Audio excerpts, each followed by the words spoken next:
자, 교재 86조 등록 신청을 보도록 하겠습니다. 자, 그럼 이제 등록 기준을 확보했으니까 등록을 신청해야 되겠죠. 그러면 어디다 신청하느냐 문제는 우리가 해결했어요. 그래서 등록관청은 중개사무소 소재직원할 시장, 군수, 구청장 이자에게 등록 신청하고요. 등록 신청할 때 서류 내야 되겠죠. 그러니까 서류는 등록 신청서에다가 요건증명서를 그대로 첨부합니다. 근데 이때 요건에서 가장 먼저 개인에게 있는 자격증이 있어야 된다 그랬죠. 그럼 자격증 사본을 내느냐? 내지 않습니다. 이건 등록관청이 직접 자격 발급 시도 자격 확인 요청해요. 그러니까 자격증 사본은 내지 않습니다.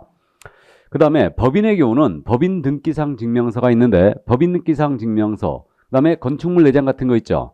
이거는 전자정법에 의해 직접 다 확인 들어가요. 그러니까 우리 과목 전체를 통틀었을 때 법인 등기상 증명서라든가 건축물 내장은 내는 경우가 없습니다. 이건 직접 다 확인 들어가요. 그러니까 이거 안 내는 거 기억해 두시고요. 그 다음에 사무소 확보라고 그랬죠. 그러면 사무소 확보 증명서로 들어와야 되겠죠. 그래서 이 서류 낼 때 건축물 대장 기재가 안 돼 있잖아요. 그럼 대장 기재가 왜 지연되는가? 그 사유서까지 같이 내게 되어 있습니다. 그리고 그 실무교육 받으라고 그랬지 않습니까? 그럼 실무교육 수료증 사본 들어와야 되죠. 이때 실무교육 수료증 사본은요. 그 실무교육을 위탁받은 기관 있죠. 뭐 협회라든가 대학에서 위탁 시행을 하고 있는데 위탁받은 기관에서 전자적 방법으로 확인 가능하도록 조치해 놨잖아요. 그러면 조치해 놓으면 이때는 제출을 생략할 수 있습니다. 내지 않습니다. 이때는. 그 다음에 마지막으로 결격에 해당하지 않았다고 그랬죠. 그러면 결격이라는 게 미성년이라든가 또는 전과사실이라고 그랬죠. 이거는 신혼주에 들어가요. 그러니까 내국인의 경우는 결격에 해당하지 아니함을 증명하는 서류를 제출하지 않습니다. 직접 다 신혼주에 들어가니까. 근데 이거 확인이 안 되는 자는 내야 되죠. 그자가 바로 외국인이에요. 그래서 외국인은 직접 본인이 결격에 해당하지 아니함을 증명할 서류를 내게 되어 있습니다. 이 서류가 무엇인지는 이제 다음 순환 때 더 하기로 하고요. 그래서 외국인은 결격 미해당 서류를 내야 된다. 자, 그럼 등록 기준은 끝났거든요. 끝났는데 등록 기준에 없는 서류 한 가지 내야 됩니다. 그게 뭐냐면 여권용 사진이에요. 그 3.5, 4.5 사이즈 여권용 사진 한 장 내는데 이 사진을 왜 내냐면요. 나중에 등록증에 붙여줘요. 그러니까 사진 한 장 내셔야 됩니다. 그 우리가 지금 최초로 그 사진을 내는 때가 언제냐면 응시원서 낼 때겠죠. 응시원서에 내시는 사진 이쁘게 찍어 내셔야 됩니다. 그 사진이 나중에 자격증에 붙어 나와요. 그러니까 그 이쁘게 찍어내야 됩니다. 너무 뽀샵 심하게 하지 말고. 그리고 우리 실무교육 받으러 갈 때도 아마 한 장 내셔야 될 거예요. 그 다음에 이제 등록할 때도 내니까 사진은 미리 찍어 두시는 게 좋습니다. 주름살 깊어지기 전에. 자, 그래서 이렇게 되고요. 그럼 등록 신청할 때 수수료 내겠죠. 그래서 이제 수수료 보통 27,000원 내외가 되고 있는데 그 등록 신청 수수료 내게 돼 있습니다. 지방자치단체 조례가 정하는 수수료예요. 그래서 이 수수료 내는 거죠. 자, 그러면 이제 등록 신청 여기까지 서류까지 지금 확인을 해봤고요. 자, 그럼 등록 신청을 살펴봤고요. 이제 구비 서류까지 다 살펴본 겁니다. 그럼 넘어가죠. 넘어가서 그럼 이제 등록 신청할 때 인장 등록 있죠. 우리 도장 많이 찍어야 되죠. 그러면 인장 등록을 같이 할 수도 있어요. 이건 참고해 두시기 바랍니다. 그래서 인장 등록은 업무 개시험까지 하면 되는데 다만 편의상 등록 신청할 때 같이 인장 등록을 들어갈 수 있어요. 같이. 자, 그러면 이제 등록 통지로 넘어가는데 등록 신청 들어가면요. 일단 검토를 하겠죠. 서류 검토하겠죠. 서류 검토하고 사무소 확보했는가 사무소 확인합니다. 뭐 통상 사진으로 찍어오라든가 뭐 그런 식으로 확인하죠. 그 다음에 결격 여부도 신혼주에 들어갑니다. 자격 발급 시도의사에게 확인 요청도 하죠. 자격증. 자, 그래서 이렇게 이제 전부 다 확인을 하는데 등록은 기속성이 있다고 그랬어요. 요런 사유가 아닌 한 등록을 해주게 돼 있습니다. 그래서 이게 이제 등록의 기속성인데 재량권이 없다는 얘기죠. 요건에 적합하다면 반드시 등록을 해주라는 얘기예요. 그러면 등록을 거부할 수 있는 사유가 뭘까? 공인인사 또는 법인이 아닌 자가 등록을 신청했다든가 또는 등록 기준에 신청인이 미달돼 있다든가 또는 등록 신청인이 결격 사유에 어느 하나에 해당돼 있어요. 그러면 거부할 수 있겠죠. 당연히. 또 이 법 또는 다른 법에 따른 제한에 위반돼 있다. 그럼 이때는 등록을 거부할 수 있어요. 이런 사유에는 거부할 수 없거든요. 그러면 다른 법에 따른 제한에 위반돼 있을 때 거부할 수 있는 게 뭘까? 그게 대표적으로 세금 체납이에요. 그래갖고 우리 담당, 등록을 받아주는 담당 부서가 전에 지적과였죠. 지적과. 이걸 갖다가 이제 공간용법으로 바꾼 데가 많고요. 그 다음에 뭐 부동산 종합민원실 이런 데서 지금 받고 있는데 아마 우리 등록 신청 들어가면요. 담당이 그럴 겁니다. 세무과 다녀오라고 할 거예요. 세무과를. 세무과, 세무서가 아니고. 그럼 이제 구청에 있는 그 세무과를 다녀오라는데 왜 그러냐면 세금 체납 사실을 체크하는 거예요. 그래갖고 뭐 자동차세나 또는 재산세를 뭐 미처 깜빡했다. 그래갖고 체납이 돼 있다. 그러면 이제 그 자리에서 내버리면 됩니다. 그래서 원래 세법상요. 세금 체납자에 대해서는 등록이나 면허 같은 걸 거절할 수 있게 돼 있거든요. 세법에서. 그러니까 이제 그런 다른 법에 따른 제한에 위반돼 있다. 그게 바로 대표적인 게 세금 체납입니다. 참고해 두시고. 자, 그럼 그런 사유가 없다면 등록을 해주게 돼 있어요. 그럼 이제 등록 통지를 하는데 등록 요건에 신청이 적합했다. 그러면 공인인계상기업공사, 법인인기업공사로 구분하여 등록해요. 구분하여 등록하고 그 신청한 날로부터 7일입니다. 7일 내 서면으로 통지하게 돼 있어요. 이게. 자, 그래서 우리 과목의 가장 중요한 숫자 7일이 또 나왔는데 뭐 색깔 칠해졌죠. 우리 교재. 그래서 7일 동그라미 쳐놓기 바랍니다. 7일 내 서면으로 통지한다. 그럼요. 등록 통지가 됐지 않습니까? 그럼 아주 중요한 요리가 발생하는데 등록 통지가 되면 개설 등록이 된 거예요. 그러면 기업공사 된 거 맞아요? 맞죠? 기업공인인계사를 하면 이 법에 따른 중개사무소 개설 등록을 한 자. 이 자가 바로 기업공사죠. 그래서 기업공사가 된 거 맞습니다. 등록 통지 시점에. 그러나 즉시 업무 개시할 수 없어요. 아직 등록증도 안 받았어요. 등록 통지만 낸 거지. 이게. 그럼 그 다음 절차가 또 있다는 얘기죠. 그 얘기입니다. 그러면 이제 일단은 등록 통지를 하는데 그 종별 변경이 나와 있습니다. 교재 순서대로 가죠. 그냥 89쪽에 종별 변경. 그럼 종별 변경이란 말은 계획공사의 종류를 바꾸는 거죠. 이게 종별 변경이에요. 그러면 계획공사의 종별이 세 가지가 있지 않습니까? 공인중개사인 계획공이 있고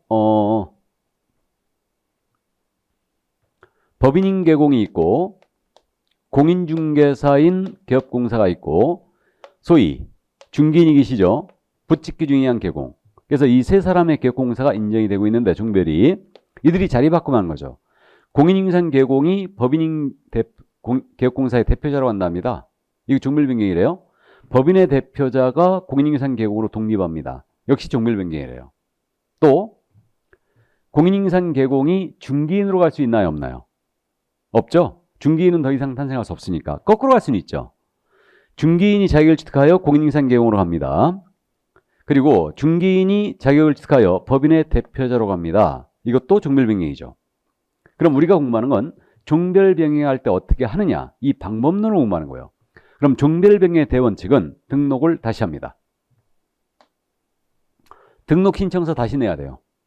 근데 이미 낸 서류 중 변동이 없는 서류는 제출을 생략할 수 있고 종전의 등록증은 반드시 반납해야 됩니다. 물론 실무교육은 다시 받을 필요가 없죠. 그래서 등록을 다시 함이 대원칙이다. 자, 그런데 유일하게 등록 신청 방식이 아닌 등록증 재교부 신청 방식에 의한 종별 변경이 있어요. 이게 뭐냐면 바로 이거예요.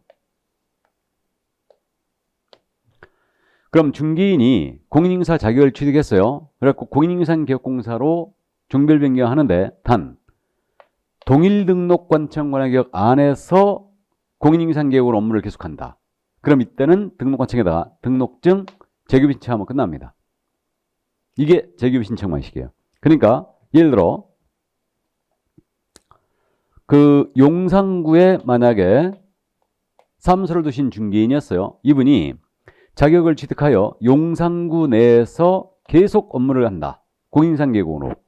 그럼 이때는 용산구청장에게 등록증 재교부 신청하면 끝난다는 얘기입니다.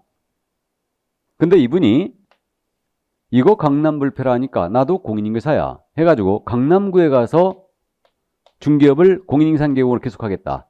그럼 이때는 등록관청 관할격 외의지역으로 갔죠. 그럼 이때는 등록을 다시 하라는 얘기입니다. 그래서 중개인의 연세가 많을 걸로 추정됐기 때문에 동일등록관청 안에서 공인인상계획으로 종별 변경한다. 그럼 이때는 등록증 재교부 신청하면 됩니다. 근데 관할기업 외로 갔을 때는 이때는 등록을 다시 들어오라는 얘기예요. 됐죠? 이 정도 가볍게 이해만 해두시고요.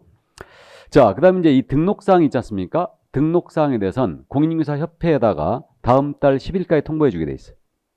그러니까 1월 달에 등록이 됐지 않습니까? 1월 달에 되면은 2월 10일까지 공인중개사협회에다가 이 사실을 통보하게 돼 있어요. 우리 협회가 지금 두 군데 있는데 두 군데 다 통보하게 돼 있습니다. 이게. 자, 그래서 그 정도. 그래서 협회 통보사항 나중에 이제 쭉 모아서 한꺼번에 이제 암기할 거고요. 그 정도 이해를 해 두시면 됩니다. 자, 그래서 협회 통보사항까지 봤고요. 그럼 한 장을 넘기면 중개사무소 등록 신청서 서식이 있죠. 이거 우리 교재에 있는 서식 있지 않습니까? 이거 봐두셔야 됩니다. 그래서 우리 40문제 중에 꼭 한 문제씩 서식 문제를 내고 있거든요. 그러니까 틈틈이 봐두시는데 중개사무소 등록 신청서 그래갖고 개업공사 인장 등록 신고서로 같이 돼 있죠. 그러니까 등록 신청할 때 인양도 같이 할 수 있다는 얘기예요. 그래갖고 우측 상단에 처리 기한이 며칠로 돼 있습니까? 7일로 돼 있죠. 그러니까 7일 그래 돼 있고요. 등록 신청인 성명, 주민번호, 주소, 그다음에 자격증 발급 시도까지 다 표시하게 돼 있어요. 그다음에 종별란을 보세요.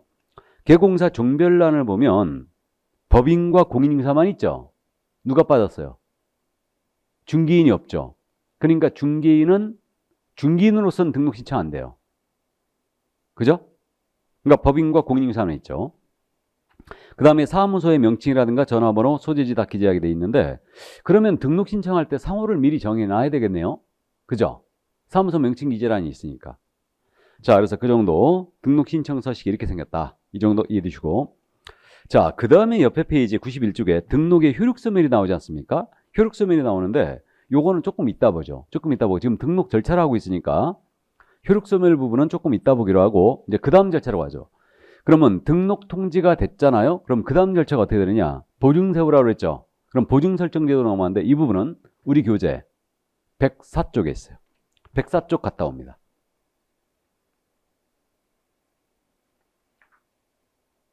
등록증의 교부라고 돼 있죠. 그죠?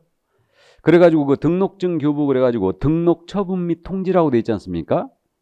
거기에 그래서 신청인에게 서면 통지한다고 그랬죠. 서면 통지한다고 그랬고 이때 이제 등록증 교부 절차 그래갖고 그 부분에 써 있는데 이제 우리 개업공사는 등록 통지가 됐지 않습니까? 그럼 보증을 설정하여 신고 들어가야 돼요. 그럼 보증 설정을 하는데 이 제도는 나중에 공부하거든요. 그럼 기본 내용만 잠깐 말씀드리면 보증 설정은 손해배상 책임을 보장하는 조치입니다. 그러니까 중개의뢰인한테 손해입혔는데 돈 없다 오리발 확 내면 의뢰인이 피해 입으니까 보증을 세워라 이 얘기예요. 그래서 보증 설정의 시기는 업무 개시 전까지입니다. 대전제가 중개 업무를 시작하기 전까지 보증을 설정하여 신고까지 하셔야 돼요. 이때 설정의 방법은 서울보증보험이 있죠. 서울보증보험에 가입을 하거나 협회에서 운영하는 공제가 있어요. 이 공제는 협회에서 운영하는 공제만 해당 사항이 있습니다. 농협 우측 공제 같은 거 아니에요. 이 점을 이해하시고 그다음에 돈이 엄청 많으시면은 법원에 가서 예치해 놓으면 돼요. 이게 공탁이에요. 그러니까 보증보험 공제에 가입하거나 공탁을 하셔야 합니다. 그러면 이때 설정 금액은 얼마냐면 개인은 1억 이상입니다. 요거 1억이에요. 1억. 2억이 아니고 1억입니다. 1억 이상이고요. 법인은 2억 이상이죠. 지금 현재 우리 이거 개정돼 있거든요. 근데 여러분들 시험 범위에 이거는 지금 현재 1억, 2억으로 그대로 갑니다. 개정은 됐는데 이거 시행을 2023년에 한대요. 그러니까 일단 개인은 1억, 법인은 2억 이상 이렇게 설정을 해줘야 돼요. 그러면 개인은 1억 이상이고 법인은 2억 이상인데 보증보험이나 공제로 들어갔을 때는 이거 1억, 2억을 내는 거 아니죠. 가입만 하는 거예요. 수수료 내죠. 그럼 보증보험에 들어가면요. 1억 가입했잖아요. 그럼 연간 11만 원 냅니다. 공제 가입하잖아요. 그럼 1억 가입하잖아요. 그럼 연간 19만 8천 원 내요. 근데 공제 가입은 협회 회원가입부터 해야 돼요. 회원가입을 해야지만 공제를 받아주는데 최초 회원가입비가 50만 원이에요. 그래갖고 처음에 우리가 개업을 해가지고 공제 들어가잖아요. 그럼 69만 8천 원 한 번에 내야 됩니다. 이게. 그다음 이제 공탁은 현실적으로 1억이나 2억을 낸다는 얘기죠. 예치를 해놓는 거예요. 그래서 이렇게 이제 설정을 하고 이제 증서가 나오죠. 그래서 인허가 보증보험증권, 공제증서, 공탁증서 나오면 이걸 첨부하여 이제 신고 들어가는 겁니다. 그러면 이제 등록증을 교부하는데 등록관청이 등록증을 교부할 때는 보증 설정 사항을 확인합니다. 확인하고 지첩시 등록증을 줘요.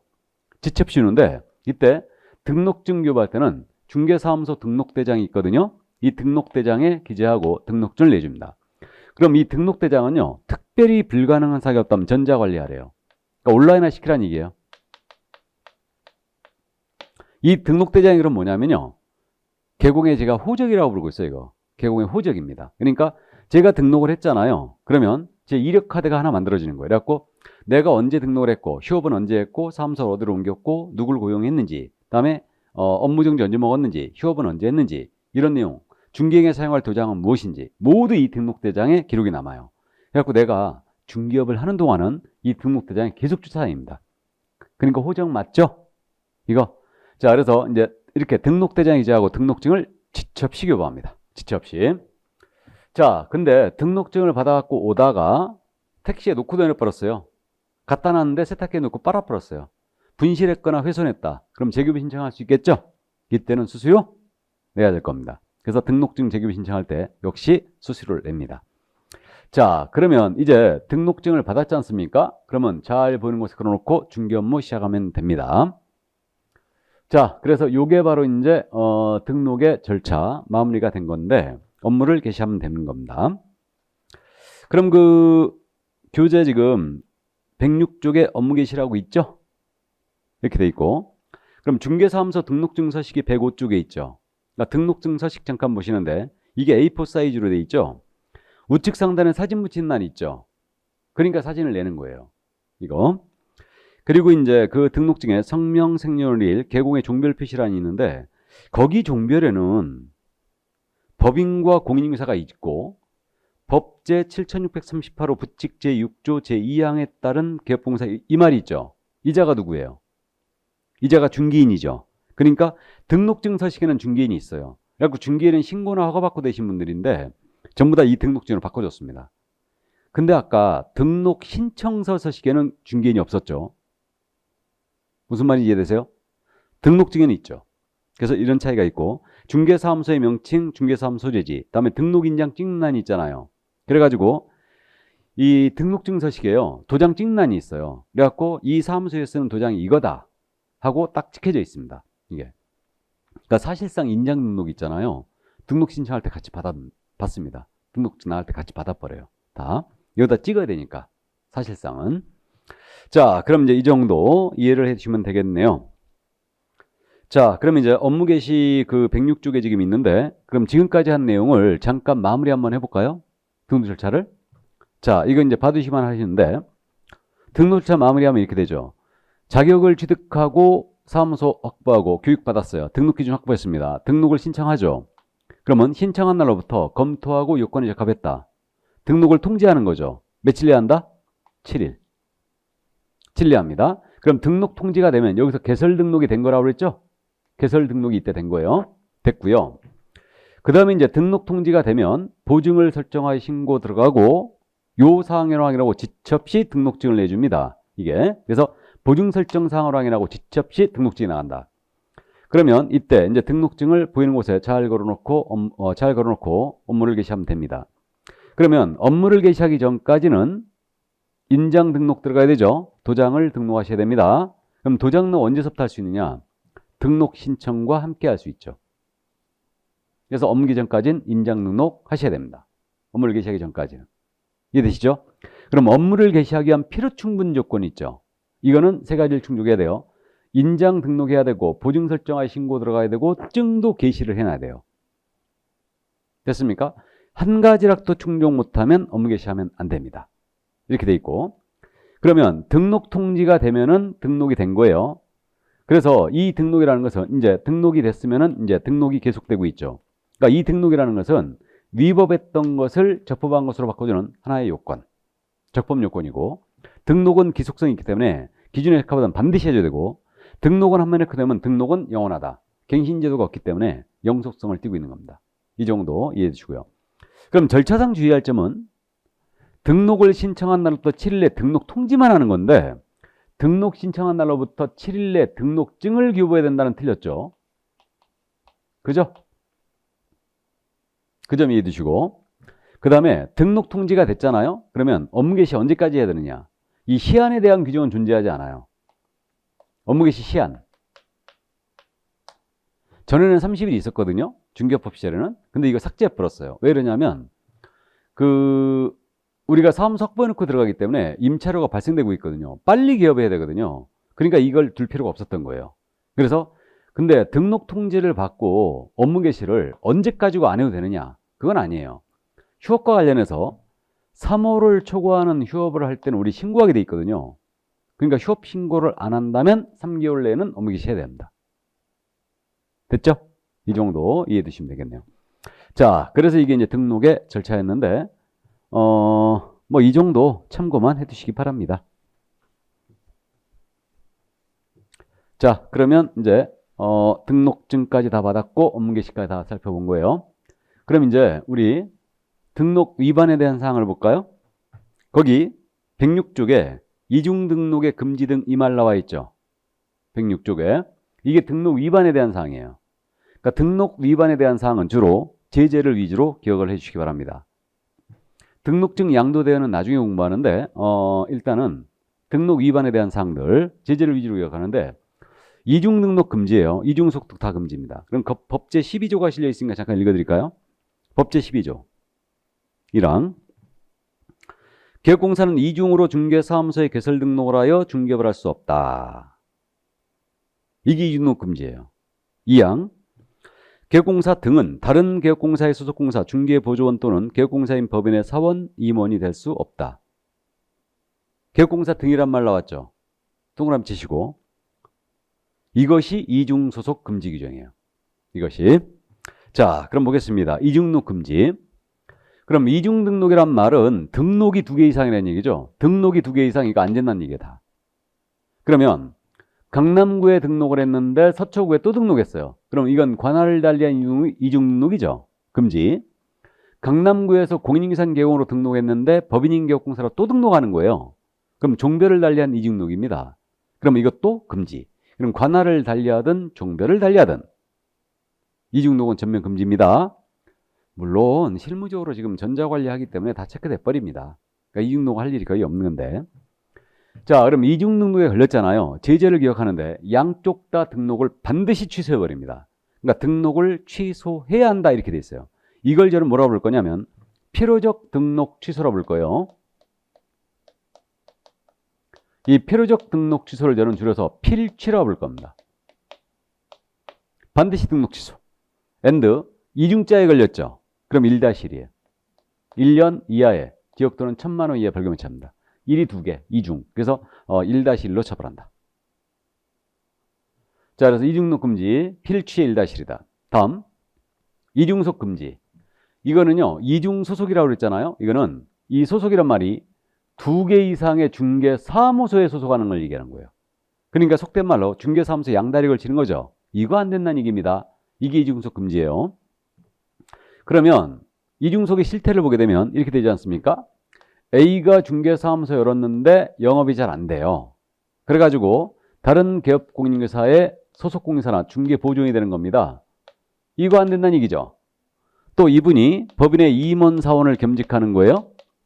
이것도 안 된다는 얘기죠. 나아가 A에게 고용된 소속이나 중개보조원이 있죠. 이분들이 A에게 고용돼 있음에도 불구하고 능력이 탁월하여 B 개공한테 또 고용이 되는 겁니다. 이것도 안 된다는 얘기죠. 나아가 이들이 법인의 임원사원으로 가는 거예요. 이것도 안 된다는 얘기예요. 어쨌든 그래서 개업공인인계사, 소속공사, 중개보조원, 임원사원은 다른 개업공사의 소속공사, 중개보조원, 임원사원이 될 수 없다. 이해하셨죠? 이 정도. 이게 이중소속 금지예요. 그러면 개공, 소공, 보조원, 임원사원 이들을 통칭하여 우리는 뭐라 한다고요? 개업공인인계사 등이라 한다. 그래서 개공 등이라는 표현이 등장했습니다. 지난주 용어의 정의를 할 때 중개업 종사하는 자 전체는 이중소속 금지예요. 등이라는 표현을 공부했죠. 그래서 개공 등은 이중소속 금지입니다. 이렇게 돼요. 그럼 여기에 걸렸을 때 제재를 이제 한 번쯤 봐두는데 이번 순환서부터는 제재를 조금씩 기억하고 가는 거예요, 이제. 그래서 받아들이기만 하고요. 계속 반복을 할 거니까 받아들이시기 바랍니다. 그러면 개공이 양다리 걸치다 걸렸잖아요. 그러면 등록을 취소해 버립니다. 이걸 필취라고 그래요. 등록 취소고요. 이중자에 걸렸죠? 이중소 금지. 그러면 1-1. 1년 이하였던 1,000만 원이 벌금입니다. 그럼 소공이 만약에 양다리 걸쇠 걸렸다. 소공이. 그럼 소공은 자격증이 있죠. 그럼 소공 이중소면 자격 취소일 것 같아요? 자격 정지일 것 같아요? 자격 정지죠. 이거는 우리가 어떻게 딴 자격인데 자격 취소할 정도면 감옥 가십니다. 등록 취소와 자격 취소는 별개의 문제라고 생각하세요. 일단은. 그러면 소공은 자격 정지 최고 6개월이죠. 자격 정지를 받을 수 있고 and 1-1입니다. 이렇게 되고요. 보조원은 자격도 없고 등록도 없죠. 그러니까 보조원은 1-1이에요. 1년 이하 1,000만 원의 벌금에 처합니다. 그래서 이게 제재. 개공은 이중소만 필치잖아요. 소공은 자격 정지예요. 그렇기 때문에 이 부분을 주의해야 됩니다. 잘 물어보는 편이에요. 제재. 자, 그래서 이중록 금지, 이중속 금지까지 살펴봤습니다. 그러면 여기까지 지금 살펴봤고요. 그럼 이제 다시 앞으로 가서 거기 등록의 실효를 봐야 될 것 같은데. 등록의 실효. 교재 91조. 왔다 갔다 해서 죄송합니다. 설명의 편의상 이렇게 하는 게 저는 좋고요. 자, 그럼 이제 등록의 실효인데 등록의 실효는 뭐냐면 등록의 효력이 없어지는 거예요. 이게 등록의 실효라고 합니다. 등록의 효력 소멸이에요. 이걸 실효 사유라고 그래요. 그럼 등록의 실효 사유는 효력 소멸 사유죠. 그럼 등록은 일진정성이기 때문에 개인인 개공이 사망을 했다. 법인이 해산을 했어요. 그럼 등록 효력이 즉시 실효됩니다. 즉시 실효. 그리고 등록 취소 당했다. 등록 효력이 없어지고요. 자진하에 폐업 신고했다. 그럼 등록 효력이 없어져요. 그래서 자연적 원인이죠. 해산은. 다음에 등록 취소는 타의에 의해서, 폐업 신고는 자의에 의해서 등록 효력이 없어진 경우예요. 그러니까 이 경우 외에는 등록의 효력이 소멸하지 않습니다. 그러면 등록의 효력이 소멸된 상태에서 다른 사람의 의뢰에 일정 보수를 받고 중개를 업으로 했다. 그럼 이게 뭐냐? 이게 무등록 중개업이에요. 그러니까 무등록 중개업은 등록이 없는 상태에서 중개를 업으로 하는 경우죠. 이거. 등록이 없는 상태에서 중개를 업으로 행하는 경우다. 이게 무등록 중개업이에요. 이게. 자, 그래서 무등록 중개업, 등록이 없는 상태에서 중개를 업으로 하는 거다. 그 정도 이해하시고. 그럼 처음서부터 등록을 안 하고 중개업을 했다. 무등록 중개업 맞죠? 다음에 실효된 다음에 중개업을 했다? 무등록 중개업 맞잖아요. 그죠? 그래서 무등록 중개업의 유형은 4가지가 있는 거예요. 해산 후 계속하여 중개업했거나 등록 취소, 폐업 신고 계속하여 중개업한 경우 3가지가 있고 처음서부터 등록 안 하고 중개업한 자. 이 자를 저는 태생적 무등록 중개업이라고 부르는데 어쨌든 등록이 없는 상태에서 중개를 업으로 한 거죠. 이게 무등록 중개업이에요.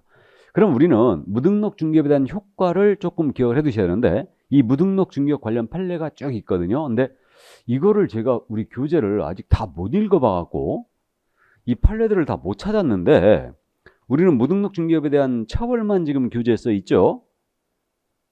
그래서 이 부분 이거 판례도 많이 있거든요. 그래서 이건 이제 관계되는 곳에서 제가 교재를 쭉 보면 이제 나중에 말씀 더 드리는데 일단 들어만 두세요.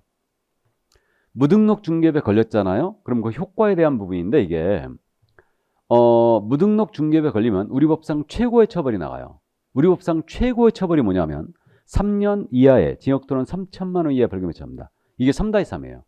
그러니까 우리는 1-1과 3-3만 있어요.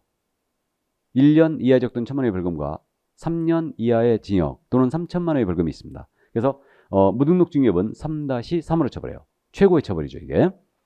그 다음에 이건 말씀드렸는데 무등록업자가 계약을 체결시켰어요. 이 계약은 등록이 적법 요건에 불과하기 때문에 효력 요건이 아니기 때문에 계약은 유효하다고 그랬죠? 그러니까 갑을 간의 거래를 무등록업자가 소개했습니다. 그러면 이자가 소개했다 하여 계약이 무효가 되는 거 아니라고 그랬어요? 유효라고 그랬죠. 일단 계약은 유효합니다. 이때 이자의 보수청권을 인정할 거냐 무등록업자의 보수청권을 인정할 거냐 이 문제인데 자 이게 이제 판례가 이런 사건이 있었죠. 갑이요 무등록업자한테 중개 의뢰하면서 토지였거든요. 이거 거래시켜주면 내가 3천만 원 줄게 하고 약속했어요. 3천만 원을 줄게. 실사건이 이랬습니다. 그럼 3천만 원 줄게 하고 약속을 했어요. 그러니까 약속 요구한 단계에서 걸렸다. 그럼 기억나세요? 약속 요구까지만 하면 보수 아직 안 받은 거죠.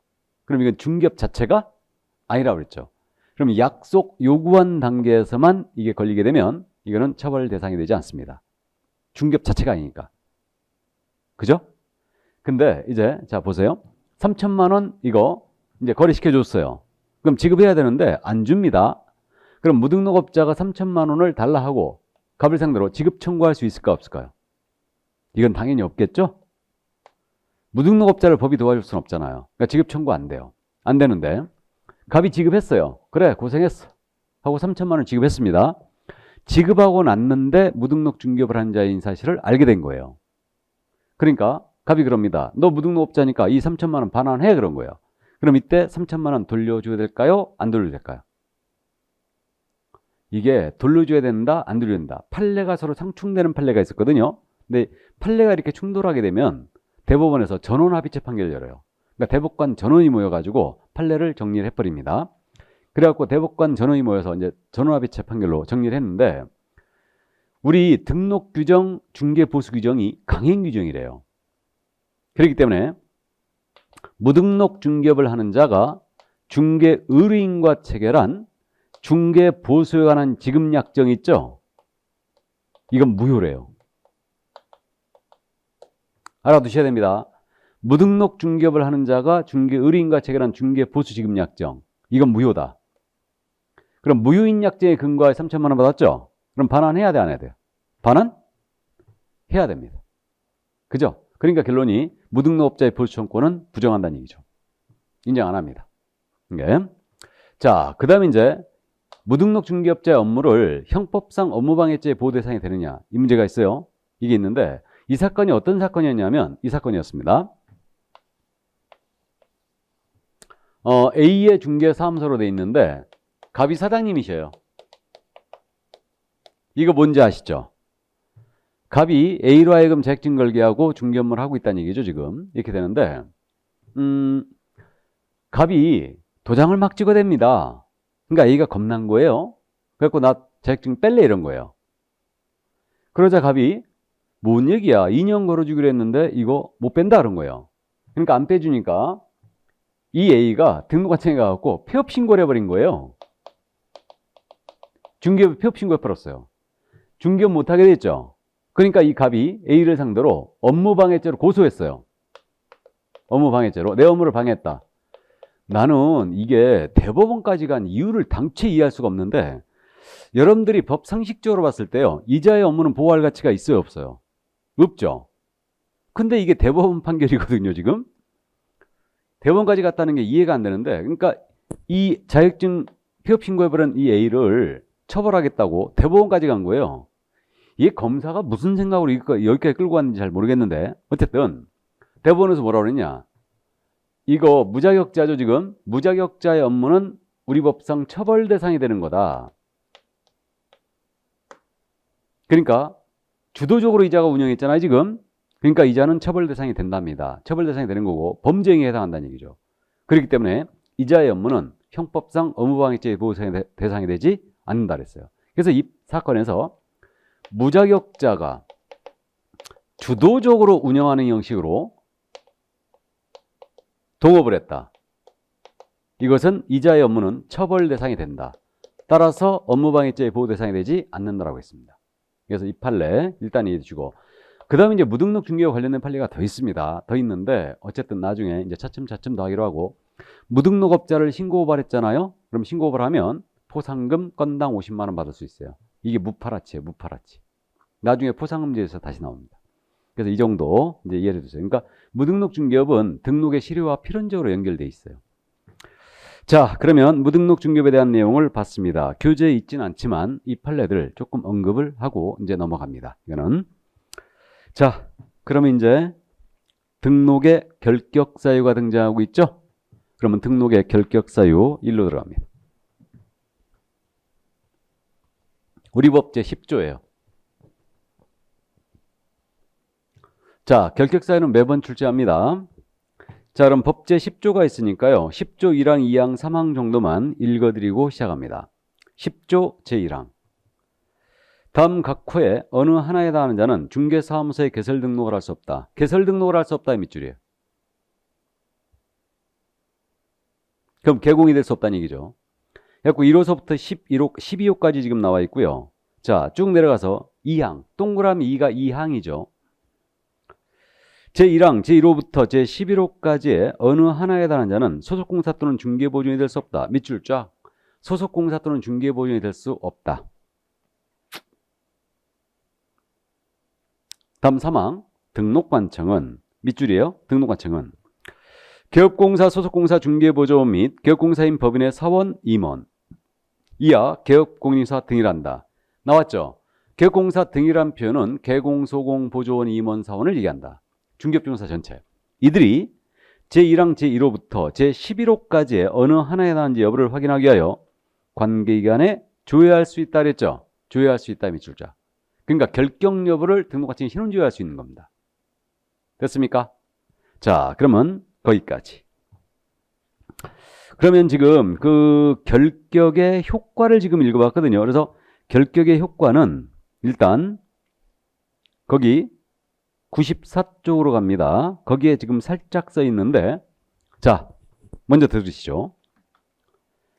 지금 우리가 중개업에 종사하기 전이었잖아요.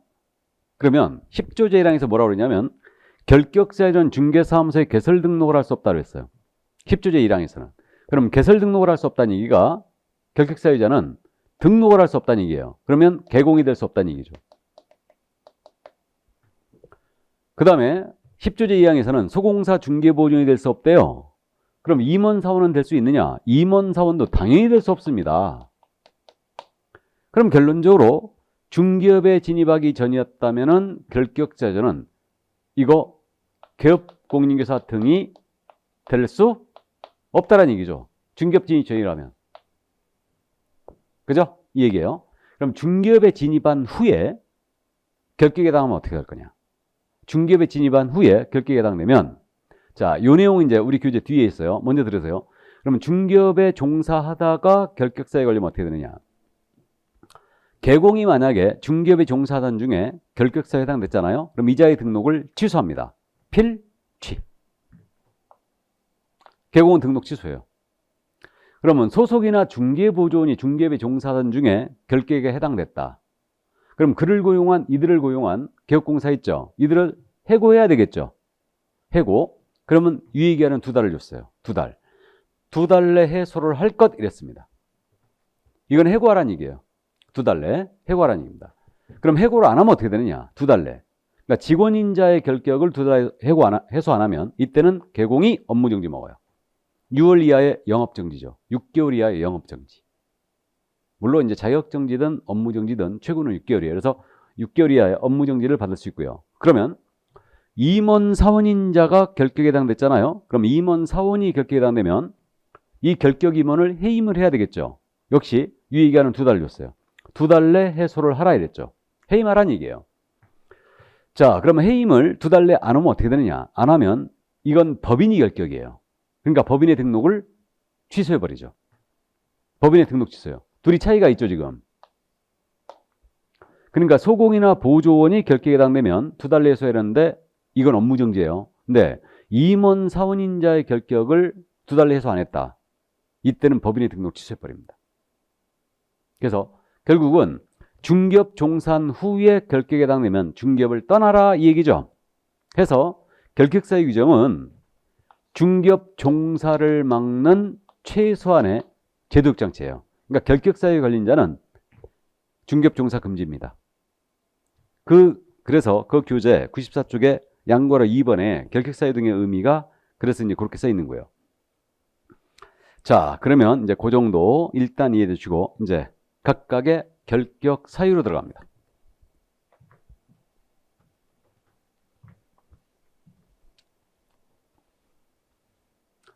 자, 그럼 각각의 결격 사유인데 먼저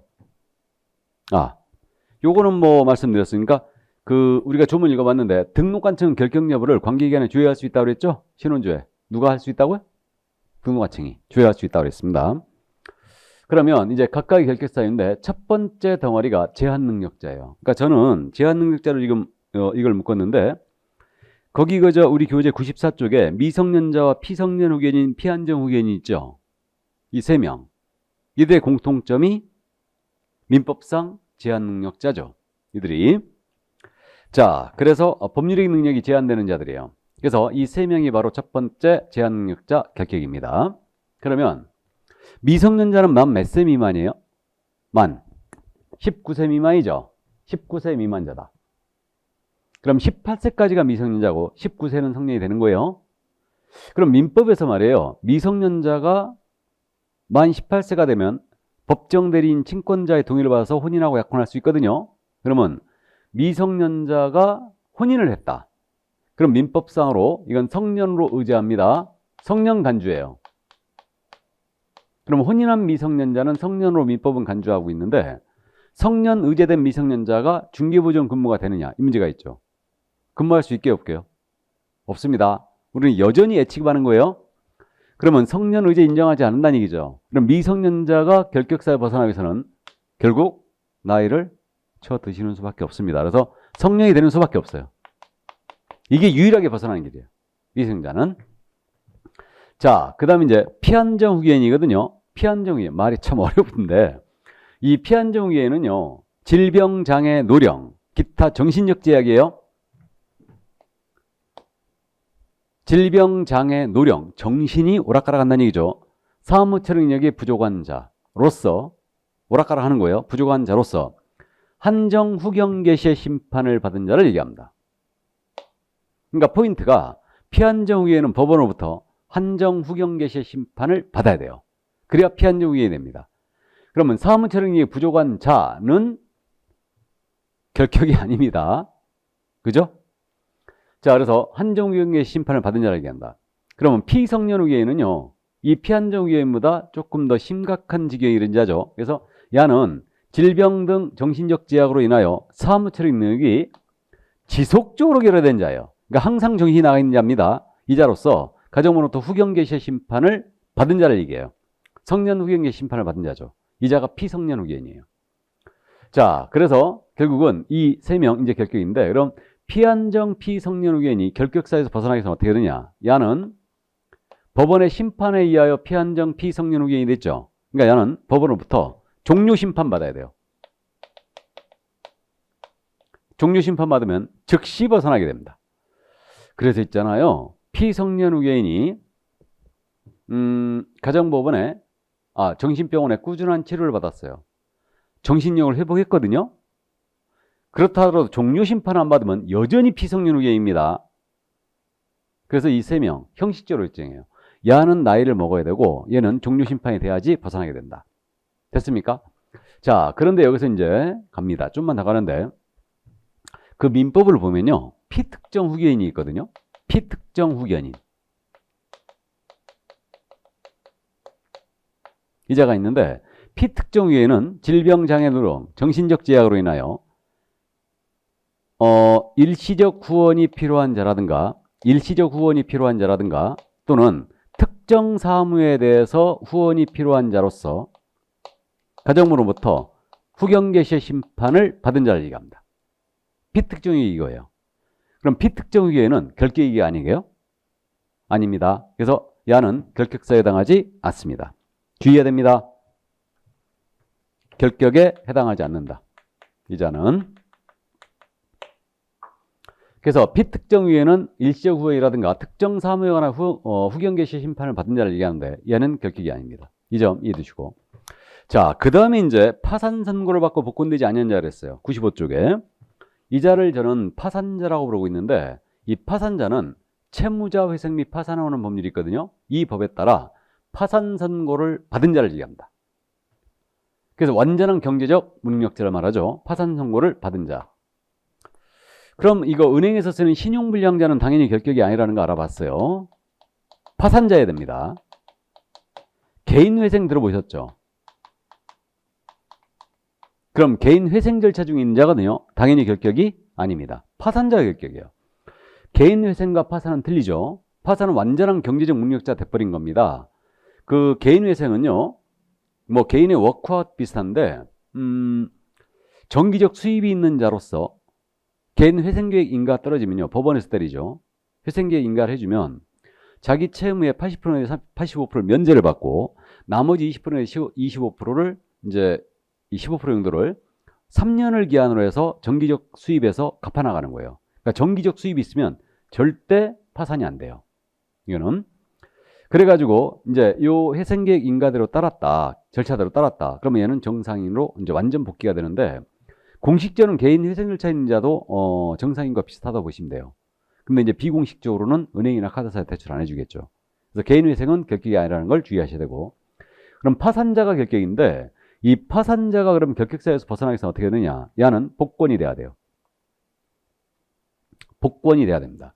복권은 법원으로부터 이제 받거나 이제 그렇게 되는데 이거 로또 복권, 주택 복권 아니라는 거 알죠? 그래서 이거는 권리가 회복된다는 뜻입니다. 그래서 법원으로부터 복권이 되거나 복권 결정이 있어야 됩니다.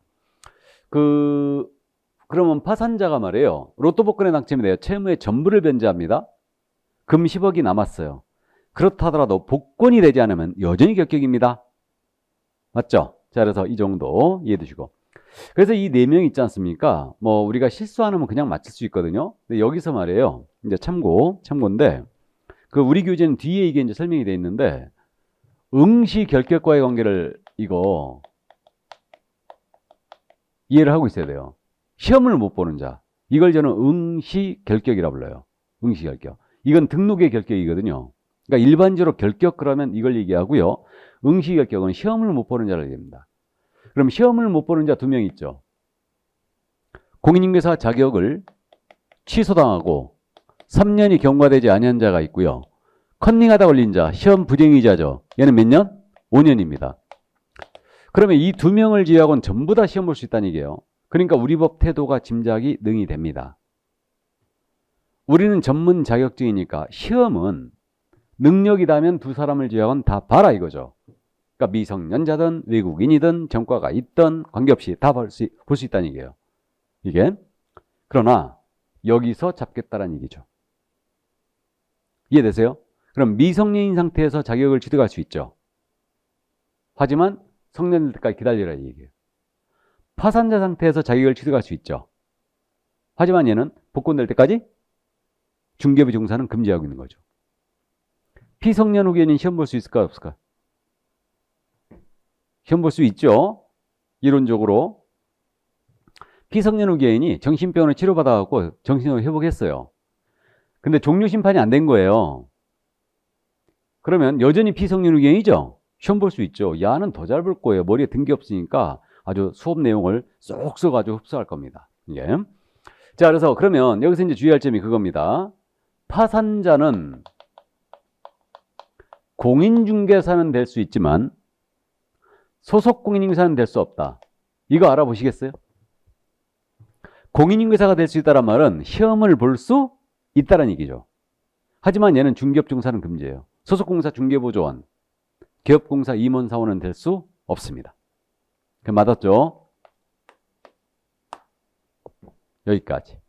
자, 그래서 이 네 명에 대해서 이제 다 봤어요. 다 봤고, 그러면 조금 쉬었다 할까요? 예, 조금 쉬었다 하도록 하겠습니다.